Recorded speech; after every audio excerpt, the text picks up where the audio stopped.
മിഥുന്റെ മൃതദേഹം നാളെ സംസ്കരിക്കും. വിദേശത്തുള്ള അമ്മ സുജ രാവിലെ നാട്ടിലെത്തും. രാവിലെ 8:55 വിമാനമിറങ്ങുന്ന സുജ ഉച്ചയോടെ വീട്ടിലെത്തും.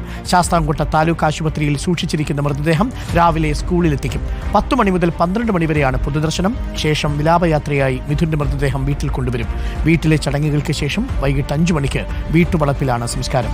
മന്ത്രിമാരായ വി ശിവൻകുട്ടിയും കെ എൻ ബാലഗോപാലും ജെ ചിഞ്ചുറാണിയും മിഥുന്റെ വീട്ടിൽ സന്ദർശനം നടത്തി. KSEBയുടെ സഹായധനമായി 5 ലക്ഷം രൂപ കുടുംബത്തിന് കൈമാറി.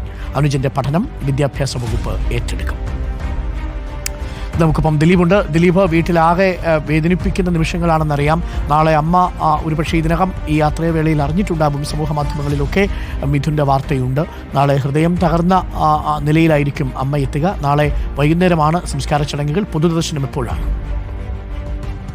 ഡോക്ടർ അരുൺകുമാർ, തേവലക്കര ബോയ്സ് സ്കൂളിൽ നിന്ന് ഷോക്കേറ്റ് മരിച്ച മിഥുൻ്റെ സംസ്കാരം നാളെ ആണ് നടക്കുക. നാളെ നടക്കും. അമ്മ സുജ ഇപ്പോൾ ഉള്ളത് തുർക്കിയിലാണ്. തുർക്കിയിൽ നിന്ന് വിമാനമാർഗം ദുബായിലെത്തുന്നു. അവിടെ നിന്ന് കുവൈത്തിലെത്തുന്നു. അവിടെ നിന്ന് കുവൈറ്റ് വഴി കൊച്ചിയിലെത്തും. കൊച്ചിയിൽ 8:55 രാവിലെ എത്തും. അവിടെ നിന്ന് റോഡ് മാർഗമായിരിക്കും സുജ വീട്ടിലെത്തുക. ഈ സമയം ശാസ്താംകോട്ട താലൂക്ക് ആശുപത്രി സൂക്ഷിച്ചിരിക്കുന്ന മൃതദേഹം അവിടെ നിന്ന് രാവിലെ മിഥുൻ പഠിച്ച സ്കൂളിൽ, അതായത് തേവലക്കര ബോയ്സ് സ്കൂളിൽ അവിടെ പൊതുദർശനമുണ്ടാവും. ആ പൊതുദർശനത്തിന് ശേഷം വീട്ടിൽ കൊണ്ടുവരും. വീട്ടിലും പൊതുദർശനം ഉണ്ടാവും. തുടർന്ന് വീട്ടുവളപ്പിൽ തന്നെ വൈകിട്ട് 5 മണിയോടുകൂടി സംസ്കാരം എന്നാണ് ഇപ്പോൾ തീരുമാനിച്ചിരിക്കുന്നത്. ഇതിനിടയിൽ ഇന്ന് വിദ്യാഭ്യാസ മന്ത്രിയും ഒപ്പം തന്നെ ധനമന്ത്രി ബാലഗോപാലും ഈ മിഥുൻ്റെ വീട് സന്ദർശിച്ചു. രാവിലെ മന്ത്രി ചിഞ്ചുറാണി അടക്കം മിഥുൻ്റെ വീട് സന്ദർശിക്കുകയുണ്ടായി. KSEBയുടെ